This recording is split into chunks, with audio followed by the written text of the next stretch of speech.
ప్రతి క్షణం సమాజం కోసం మీ మిత్ర న్యూస్. 0.35% టెస్ట్ కూడా చేసేది. మిషన్ వైద్యత నిశ్శబ్దం 12 మంది కార్మికులచే శ్రీ ఆంజనేయులు కాంట్రాక్టర్ ద్వారా పని చేయించడం జరుగుతున్నది. మరియు వీరికి వేతనము కాంట్రాక్టర్ ద్వారా చెల్లించబడుతున్నది. ప్రస్తుతం కార్మికులకు ఈఎస్ఐ ఈపీఎఫ్ మినహాయింపు చేయడం లేదు. మిషన్ వైద్యత నిశ్శబ్ద కార్మికులు ఈఎస్ఐ ఈపీఎఫ్ మినహాయింపు చేయగలని నిరుద్యోగులు సమర్పించినారు. శ్రీ ఆంజనేయులు కాంట్రాక్టర్ గారికి లేబర్ లైసెన్స్ లేనందున ఈఎస్ఐ ఈపీఎఫ్ మినహాయింపు సుష్టంగా లేదు.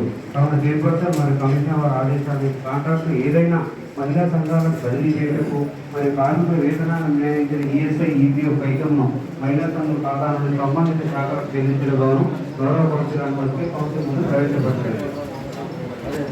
11 విషయం మున్సిపాలిటీ మమ్మల్ని పట్టణాభివృద్ధి అభివృద్ధి పనుల ఉన్నతాధికారుల ఆదేశం డిపిఆర్ సమగ్ర ప్రాజెక్టు నివేదికలు చేయించినందుకు ఆయన వ్యయం కన్సల్టింగ్ సంస్థ ఎంఐఎస్ ఎన్సిపి హైదరాబాద్ వారు సమర్పించిన ఇన్వాయిస్ ప్రకారం చెల్లించిన గారి పరిపాలన అనుమతి గురించి గౌరవ కోఆప్షన్ సభ్యులకు అధికారులకు మీడియా మిత్రులకు అందరికీ నమస్కారాలు తెలియజేస్తున్నాను.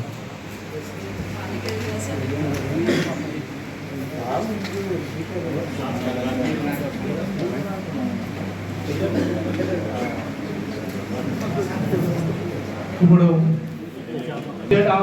అంశాలు కౌన్సిల్ ముందు ఉంచాల్సిందిగా కోరుతా ఉన్నాను.